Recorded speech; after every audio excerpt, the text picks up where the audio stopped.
Bapak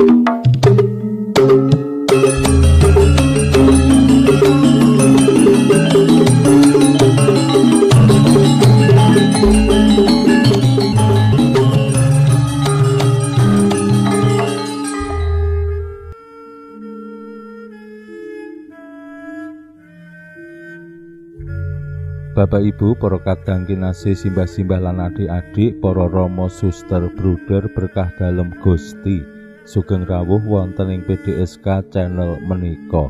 Kados pundi kabar panjenengan? Mugi-mugi bagas kasarasan kesehatan kawilujengan tansah mengku kula panjenengan sami anggenipun nglampahi gesang ing dinten menika. Lan mugi-mugi lumantar panglimbang basa Jawi waosan Injil kula panjenengan sansaya saged gayuh iman kapitadosan ingkang leres lan mantep. Langkung-langkung anggenipun kula panjenengan sansaya saged mujudaken dawuh-dawuh dalem Gusti gesang wonten ing katresnan dalem. Gusti Yesus lumantar waosan Injil dinten menika tasih nglajengaken pangandika dalem dumateng para murid ingkang paring pitedah supados para murid gesang wonten ing katresnan dalem lan anggenipun bangun relasi antawisipun para murid ugi ing katresnan dalem asemangat katresnan dalem Gusti. Tentu menika dados dasar lan lambaran anggenipun para murid bangun persekutuan, bangun paguyuban. Lan dawuh dalem Gusti menika saged dados kaca penggala tumraping kula panjenengan sami jejering umat Katolik ingkang ugi dikersakake bangun persekutuan. Pasaman suci menika komunio, persekutuan paguyuban. Mila gesang kula panjenengan jejering tiyang Katolik nggih gesang menggereja, bangun persekutuan, urip bareng-bareng ana ing panunggalan antarane wong Katolik. Umumipun paroki-paroki terdiri saking setasi utawi wilayah lan wilayah terdiri saking lingkungan-lingkungan. Nah, wonten ing lingkungan menika brayat-brayat manunggal nyawiji. Tiang Katolik anggenipun gesang ampun dhewe, ampun nyeje kudu urip bareng karo wong-wong Katolik sing cedhak ana ing papan griyanipun. Nah menika nggih dados tantangan tumraping kula panjenengan jaman menika nggih lan mbok menawi boten namung jamane awake dhewe saiki kados nggih wiwit rumiyin kadangkala tasih wonten umat Katolik sing dhewe neng lingkungan ora aktif, aktive malah neng lingkungan liya utawa neng paroki liya. Neng lingkungane dhewe ora dikenal, neng paroki liya dikenal. Menika mboten salah, ning ora pas, bener ning ora pener. Tumraping simbah-simbah rumiyin awit menapa? Bangun paguyuban menika ya sing sepisanan ya ana ing papan griyanipun kula panjenengan gesang.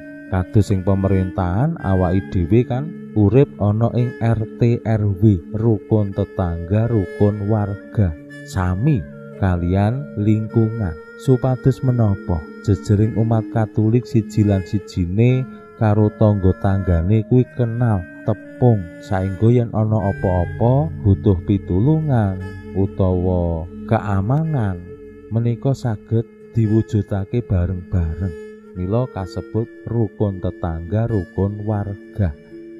Ning kanyataanipun saperangan tiang Katolik sok-sok neng RT-ne neng RW-ne ya ora ketok, neng lingkungan gereja ya ora ketok. Ngetoke neng gereja paroki liya. Nah menika dados tantangan tumraping kula panjenengan sami anggenipun mujudaken dipadha tresna tinresnan ing antarane para murid sing paling cedhak. Pramila monggo kita pirengaken sabda dalem Gusti ing dinten menika lan kita wiwiti kanthi sembayang sawetawis. Konjo ing asma dalem Yang Rama saha Yang Putra tuwin Yang Roh Suci. Amin. Suawi sami munjuk Gusti Yesus sabda dalem Yang Rama ingkang sampun manjalma mugi karsa ngantika dhateng kawula wonten ing asepen ing telenging manah kawula Kabika kegiatan lan panglipur ingkang manjing ing sabda dalem kapenuwana kawula mawira ing kawicaksanan dalem. Mugi-mugi srana anggen kawula maos lan mirengaken sabda dalem kawula sansaya nunggil ing sampeyan dalem. Amin. Waosan Injil kapethik saking Injil Yohanes bab gangsal welas ayat 12 ngantos dumugi 17. Nalika samono Gusti Yesus ngandika marang para murid mangkene, "Iki sing dadi dawuhku, yaiku dipadha tresna tinresnan, kaya anggonku tresna marang kowe. Ora ana katresnan sing gedene ngungkuli katresnane wong sing ngetohake uripe kanggo nglabuhi mitrane. Kowe iku mitra-mitraku yen kowe netepi sing dadi dawuhku. Kowe wis ora dak sebut abdiku maneh, awit abdi mono ora ngerti apa sing ditindakake bandarane. Nanging kowe dak sebut mitraku, awit kowe wis dak blakani kabeh sing dak rungu saka ramaku. Dudu kowe sing milih aku, bali aku sing milih kowe, lan kowe wis diparingi ayahan supaya andon laku lan ngetokno woh sing lestari. Yen mangkono, apa wae sing kok suwun atas asmaku bakal diparingake dening Yang Rama. Ya iki dawuhku marang kowe, dipadha tresna tinresnan." Makaten sabda dalem Gusti. Suwawi sami munjuk, Gusti kawula munjuk sembah nuwun karana sabda dalem dadosa obor ingkang madangi margining gesang kawula. Katuntuna kawula sageta sabda dalem menika numusi manah ngantos tansah ngrembaka kangge nggayuh gesang ing swarga. Amin. Bapak Ibu para kadang kinasih simbah-simbah lan adik-adik, Gusti Yesus paring dawuh dumateng para murid ing bojana pungkasan supados anggenipun para murid bangun gesang menika dipadha tresna tinresnan. Lan temtu kemawon katresnan ingkang dipun dadosaken semangat nggih katresnan dalem Gusti sing wani ngorbanake, wani ngetohke uripe kanggo nglabuhi mitra-mitrane. Nah menika tentu saged dados cekelan tumraping kula panjenengan sami anggenipun bangun paguyuban, minimal apese paguyubaning murid-murid dalem Gusti, paguyubane wong-wong Katolik ing lingkungan, ing wilayah, ing paroki.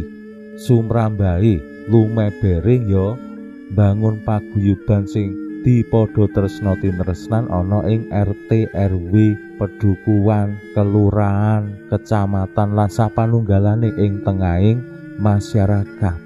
Awit kados ingkang dipun ngendikaaken Gusti Yesus ingkang ngangkat murid-murid dalem menika sanes abdi ananging mitra, sahabat. Awake dhewe ya dikersakake Gusti anggone mbangun paguyuban menika mbangun persahabatan. Supaya bisa dadi sahabat lah ya kudu tepung, kudu kenal siji karo sijine. Amila kados ingkang kula aturaken kala wau, awake dhewe dadi wong Katolik nang ngendi papan ya kudu tepung karo kiwa tengen, ngarep mburi. Aja ngasih le tepung malah karo wong lingkungan liya, paroki liya. Ning asing marang wong-wong ing sakiwa tengen. Karo tangga teparo malah ora tepung, ora kenal. Supados menapa kados wit kala wingi Gusti paring pasemon awake dhewe kaya grageh-grageh wit anggur, kados grageh utawi wit menika wohe utawa kesejukane bisa dirasakake ya sakiwa tengen wit kuwi. Ora mungkin utawa jarang banget dirasakake wong adoh. Kejaba nek wohe kuwi didol terus ndilalah dituku wong adoh. Ning jejering wit utawi grageh menika ya ora iso lunga-lunga. Ya mung nang kono. Mula sak bisa-bisane ya berkahi wong-wong utawi lemah ing sakiwa tengen wit kuwi. Menika sing kula aturaken kala wau, aktif ning paroki liya, aktif ning lingkungan liya menika mboten salah. Wong awake dhewe dadi pasaman suci menika lak setunggal, satu gembala dengan berbagai macam domba di berbagai macam belahan bumi. Ning ora bener, ngono ya ngono ning aja ngono. Pinuji Allah sakmenika sarta ing salami-laminipun, salam sehat, salam bahagia, salam katentreman. Lan mugi-mugi lumantar panglimbang dinten menika kula panjenengan tansah jinangkung ing berkah dalem Gusti ingkang Maha Kuwasa, Hyang Rama saha Hyang Putra duwin Hyang Roh Suci. Amin.